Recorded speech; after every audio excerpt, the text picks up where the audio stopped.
الحقيقة ريال مدريد وجها لوجه أمام الهلال السعودي في نهائي كأس العالم للأندية وسط هذه الأجواء الكبيرة للغاية في يوم مشهود وكبير لكرة القدم السعودية في هذه الأمسية التاريخية ضد ريال مدريد أكثر الأندية تتويجا بلقبها في هذه الأمسية التاريخية ضد أيضا في حضرة الزعيم الكثير وزعيمها يواجه بطل أوروبا وأكثر الأندية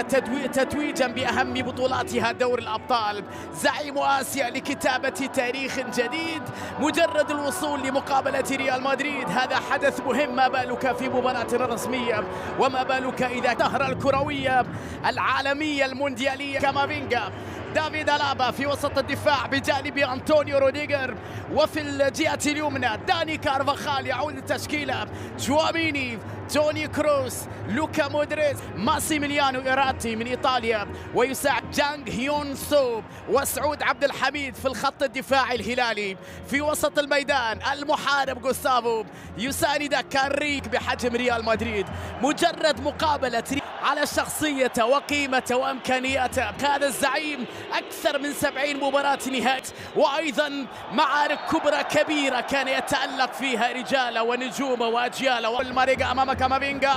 صراع الكرة برا من الاول وتلاعب به كامافينجا لكن المحاولات كارفاخال تمريره وفرصة بليه يتدخل بروعة كبيرة ذكي جدا هذا فينيسيوس جونيور توني كروس محاولة مدريدية عرضية ابعاد من سالم لكن التغطية ماريجا بكرة داخل منطقة الجزاء ينتظر مساندة موسى لفييتو مر وفييتو بكرة لكن الدفاع تدخل فالفيردي تمريرة الرد برافو كنو بسالم الدوسري مر بكارفاخال وحاول دولي مع رئيس نادي ريال مدريد ورئيس الهلال توني كروس المحارب كويار فين اللاعبين وقيمة اللاعبين وروح اللاعبين مباريات من هذا النوع وبطولات من هذا النوع تؤكد لك على قيمة لاعب مثل غوستاف كرة أرضية خطيرة لكارفاخال وفرصة وكرة يبعدها ينسو برافو يا جانج فيها تسلل لقطة في منتهى الخطورة على التسلل على مركز رابع اليوم في المشاركة الثالثة تمريرة الرد بليهي مع خليفة في الإبعاد والبليهي كارفاخال وفرصة خطيرة لمدريد خطيرة جدا لكريم بنزيما داخل منطقة الجزاء تمريرة برافو فييتو خلص الكرة ولعبها طويلة تراجع خطيرة لفينيب وكرة 1-0 لمدريد عن طريق فينيسيوس جونيور لوهلة واحدة للقطة واحدة في غفلة واحدة في كورة واحدة في تمريرة واحدة المدريدية يخطفون الكورة تملكها مرة أخرى بكرة عرضية خطيرة مرت إلى جانغ يون سو في الإبعاد فالفيردي هدف ثاني لمدريد بعد 18 دقيقة لعب في النهائي عن طريق فيدريكو فالفيردي اللي سجل في نصف النهائي وفي المباراة النهائية مع هؤلاء القوم لا يمكن أن ترتكب أخطاء سيكون عقاب قاسيا ماريجا بكرة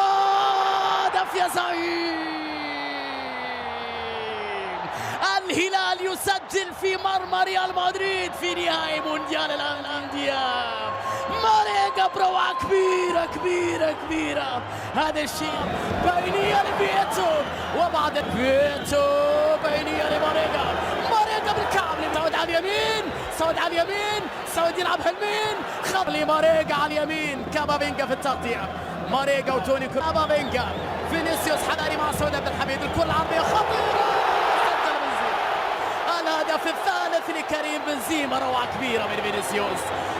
كبيرة من فينيسيوس وهذا القناص كريم بنزيما يضرب بالهدف الثالث في هذا النهائي بعد عمل كبير جدا من فينيسيوس في لقطة التمريرة مدريد يسجل الهدف الثالث في إلى حد كبير جدا من جانب رجال الزعيم في هذا فالفيردي مع كارفاخال الونتو تحرك من جانب فالفيردي هدف رابع لمدريد استغلوا الجهة اليسرى اللي كان فيها أفوات وتحرك بذكاء كبير جدا فالفيردي الوانتو مع داني كارفاخال وسجل ريال مدريد رابع أهدافه في هذا النهائي فرصة لفييتو لوسيانو 4-2. الزعيم يسجل ثاني أهدافه في مرمى ريال مدريد في نهائي المونديال.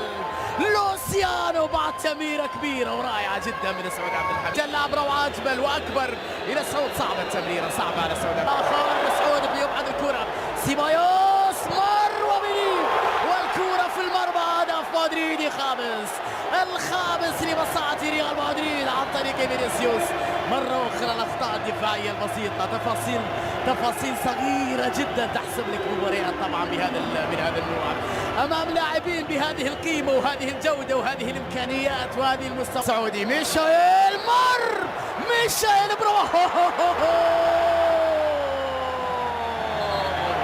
حلوة يا بيتو، حلوة يا ميشائيل. الهلال يا جماعة، الهلال يعزك ويرفع راسك. أي شخصية يا زعيم، أي كورة جميلة في لقطة رائعة.